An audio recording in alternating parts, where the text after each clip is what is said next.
So for this last part, we're going to be talking about simple harmonic motion. Simple harmonic motion is generally a swinging back and forth or a rocking motion. It's something that you do when you're on a swing. When you swing back and forth, you notice that you'll go forward and backwards. You can also do this when you're rocking your baby. This is done very simply. When you go like this, you'll have a simple harmonic motion going back and forth. Some of the characteristics of simple harmonic motion is that you will have a restorative force on it. So this is always a restorative motion, and because it's a restorative motion, your acceleration is always going to be pointing in the direction of the midpoint. Also, with the restorative motion, your velocity will always be greatest at the midpoint, and your acceleration will be 0 at the midpoint. So a person can simulate a similar simple harmonic motion like this by doing a rocking motion, such as my partner will show you. So today in this lab, the way we're going to reproduce simple harmonic motion is by using this cart on the track here. Now you can see that I've labeled exactly where I will be rocking back and forth between. So we've got our 1.4 mark right here and our 1 mark right here.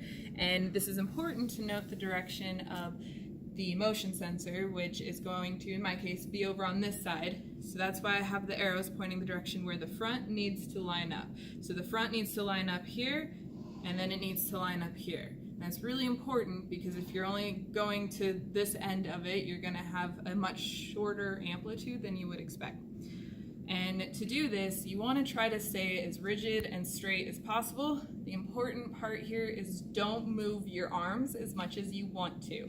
You really want to just rely on moving your feet and doing this kind of almost a marching in place, but with straight knees, and you are just kind of swaying back and forth. So when you do it, you will hold on to the cart, and as you sway, practice a few times, try to get that amplitude exactly where you want it. It won't be perfect, that's okay, but try to make it a pretty natural, smooth rocking motion on your own, and then when your partner is ready, they will hit record when you are at about that 1.4 mark.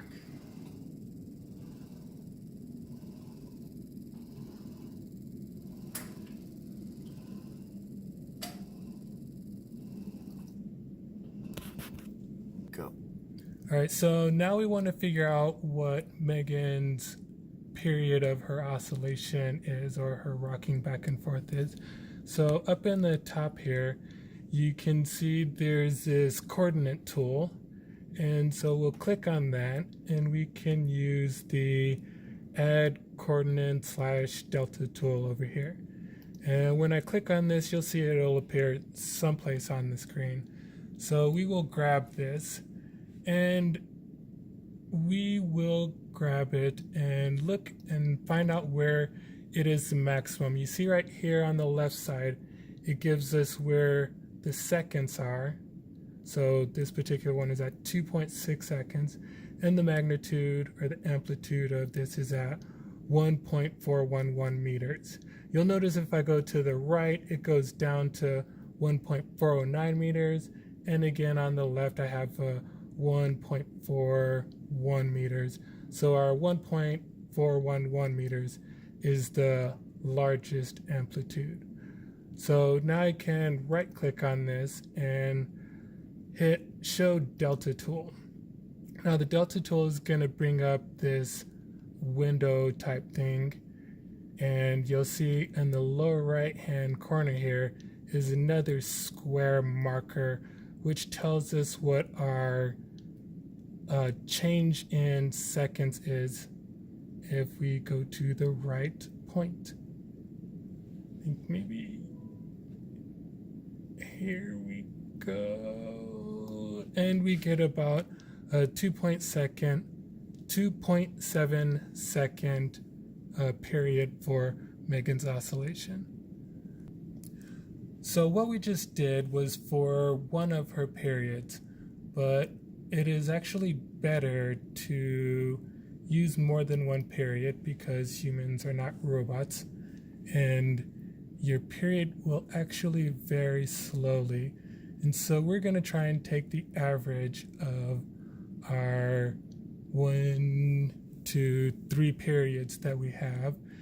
And here we can see that the period between the time it takes to do these 3 periods is, get on the right point, is about 8.4 seconds. And so now we can take this 8.4 seconds and divide it by 3 to get a period of 2.8 seconds. I'm ready when you are. Ready. All right, so now we actually want to go ahead and change the model line. So this background line right here, we have it set for a period of, I believe, 3.5 seconds. So let's go ahead and change that by clicking on this calculator button on the left side. Now you have the equation already set in here with all of the constants, but if you go down to where it says wave period and it says 3.5, Go. Okay, so we're gonna just start this one again. I'm still on the calculator part here. I'm just gonna zoom in so that everybody can see this. It's a little small otherwise. So once we get into here, we go to where the wave period is, and it's the 3.5. And what we found for my average was 2.8 seconds. So that's all we're changing for this portion. And when we do that, you will see that now my line actually matches a lot closer than what it did before. So now we're going to go through, we'll just go ahead and unclick my data, and we're going to redo it, but this time now Tim is going to be the one rocking back and forth, and we're going to see how his natural motion lines up with mine. Okay, so again, we're going to practice rocking back and forth to try and get in between the markers before Megan starts the run. Okay.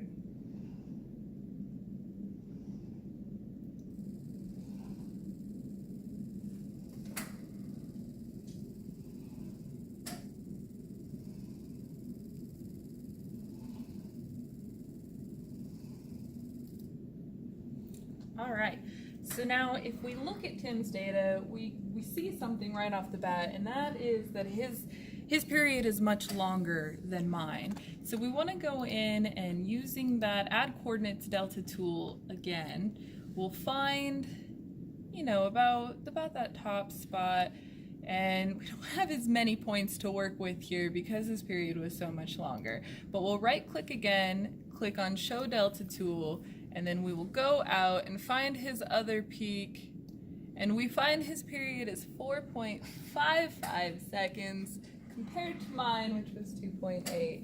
And one of the things to really think about is, why is his period longer? We're still using the same general force of that restorative force of gravity, but the difference here is that you might notice Tim is much taller than I am. And that is something you would expect to see in this situation. If you have a taller, if you're higher, then your period tends to be longer when you sway back and forth.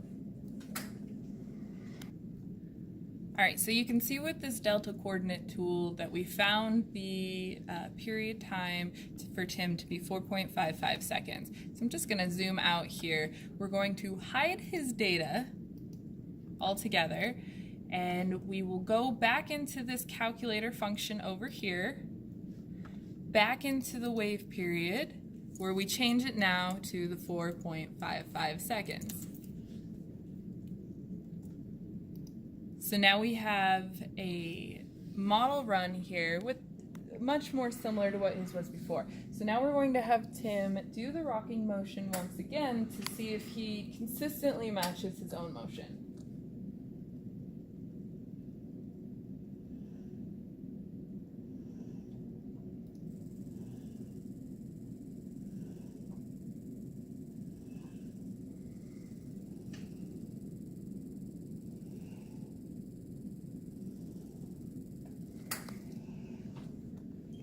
And if we go in using that delta tool again,